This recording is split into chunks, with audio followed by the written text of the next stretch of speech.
जब हम ध्यान करते हैं तो हम देखने की कोशिश करते हैं,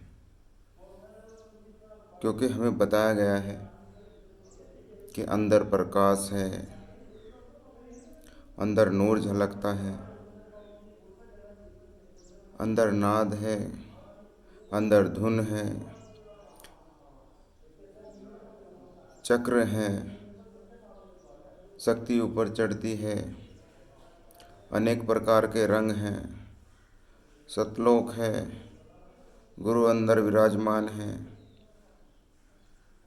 लेकिन आप इस चीज़ को समझो, अंदर मैं भी कहता हूँ सारी चीज़ें, लेकिन कैसे हैं?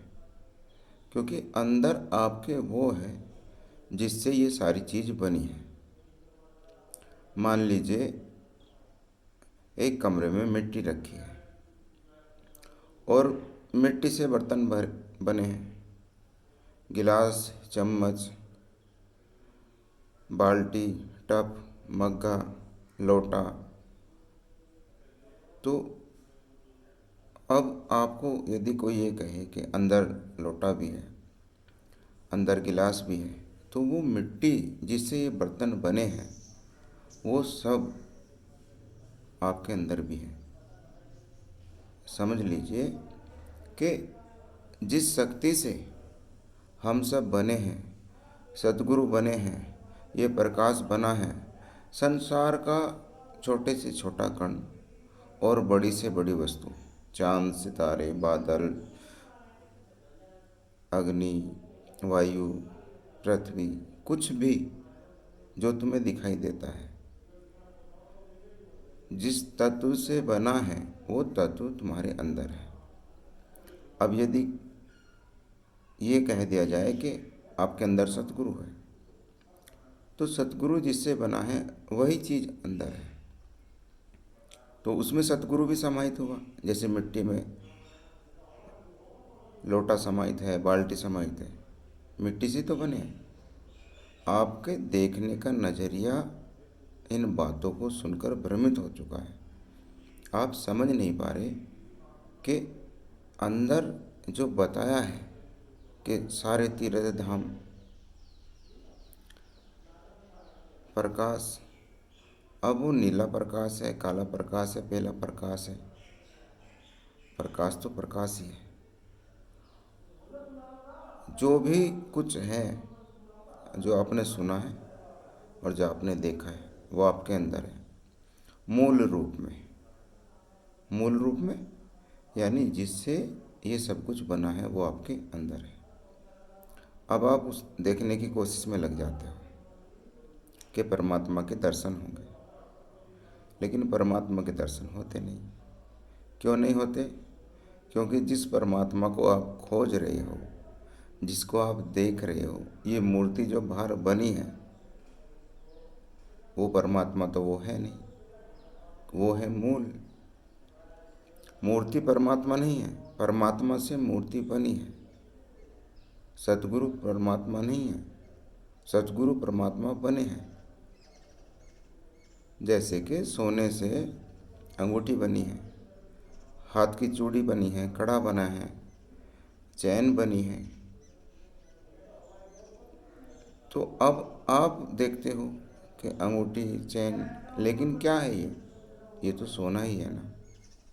आपका देखने का नज़रिया आपको देखने नहीं देता। वो सैंद्रूप आपको दिखता है, हर किसी के सामने है, लेकिन आपकी समझ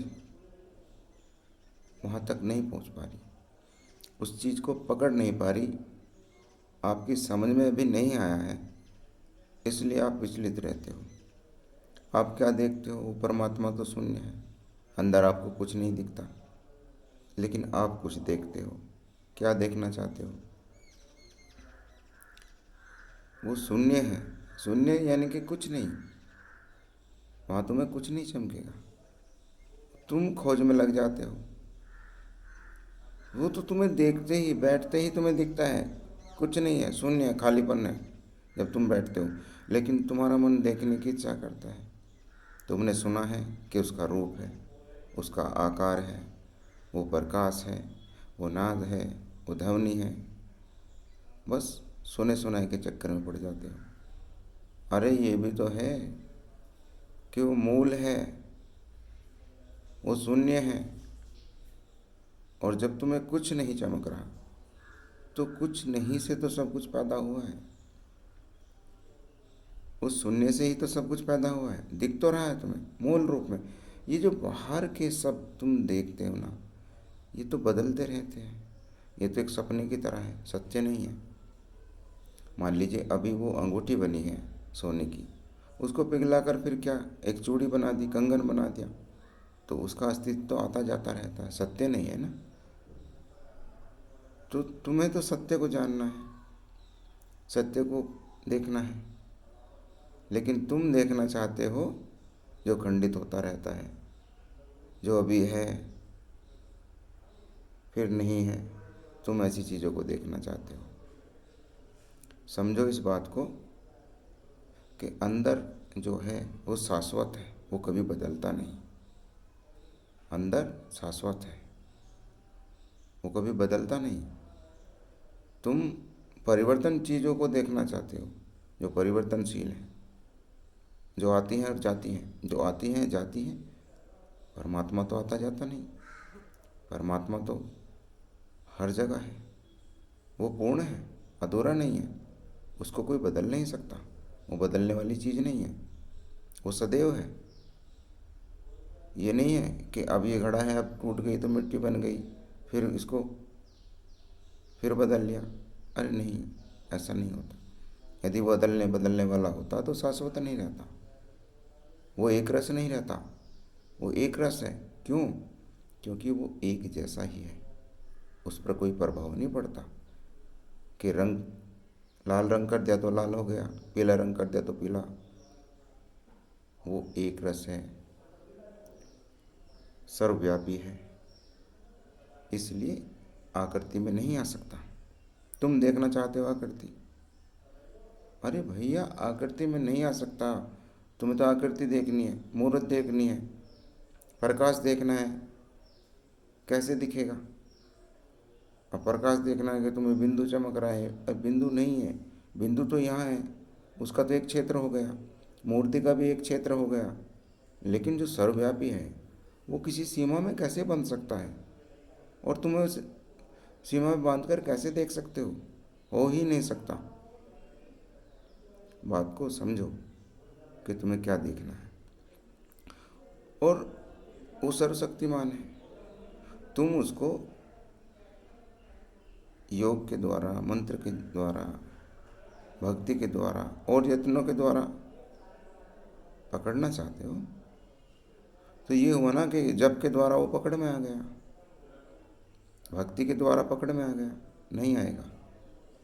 परमात्मा कण कण में है। यदि तुम ध्यान करते हो तो अपने आप को छोड़ दो, पतंग की तरह। अब ये है कि छोड़ दिया तो ये गिरेगी, जैसे ही तुम छोड़ते हो गिरेगी ना, जाने दो। सिर्फ आप बैठ जाओ, कुछ मत करो, प्रयास मत करो। अब जब आप प्रयास नहीं करोगे तो कहाँ जाओगे?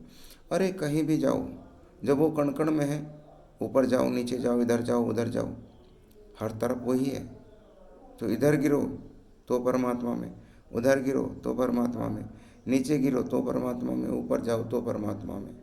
वो तो हर जगह है, सर्वव्यापी है। आप अपने आप को छोड़ो तो सही, प्रयास करना बंद करो। तुम्हारे प्रयास से पकड़ में नहीं आएगा। छोड़ दो, बस बैठ जाओ। जो घटना है घटने दो, क्योंकि जो घटना है वो स्वतः ही घटेगा। तुम उस घटना को घटाना चाहोगे तो कभी नहीं घटेगा। और यही जब तक साधक के समझ में नहीं आता तब तक वो कभी नहीं घटता। और जिस दिन ये समझ में आ जाता है उस दिन बिना प्रयास के ही वो अनुभव में आ जाता है, उसकी बुद्धि में भी आ जाता है, उसको समझ भी आ जाता है कि तुम सिर्फ सीमाबद्ध आकृतियों को देखना चाहते हो, परमात्मा को देखना चाहते हो, लेकिन वो सीमाओं के बंधन में नहीं है। और प्रयासों से उसको जाना नहीं जा सकता। बिना प्रयास के जानने की कोशिश कीजिए। छोड़ दीजिए। आप ध्यान कर रहे हो तो ध्यान में उसको जानने की कोशिश मत करो, देखने की कोशिश मत करो। शून्य हो जाइए आप भी। और जब आप शून्य हो जाओगे तो परमात्मा क्या है? परमात्मा भी शून्य है। शून्य शून्य में अपने आप समा जाएगा। लेकिन जब तक तुम बुद्धि लगाते हो तो परमात्मा बुद्धि नहीं है। परमात्मा तो बुद्धि से बहुत परे है। कैसे होगा वो बुद्धि में? बुद्धि की पकड़ में कैसे आएगा? क्योंकि बुद्धि की पकड़ में तो आ नहीं सकता, बुद्धि से तो ऊपर का मामला है। तुम बुद्धि लगा रहे हो तो बुद्धि के स्तर की बात नहीं है। तुम अपनी बुद्धि भी लगाना बंद कर दो, तुम देखना भी बंद कर दो, सिर्फ शांत हो जाओ, शून्य हो जाओ। और शून्य शून्य में अपने आप मिल जाता है। उसके लिए कोई प्रयास नहीं करना पड़ता। जय सच्चिदानंद। सभी को सादर प्रणाम।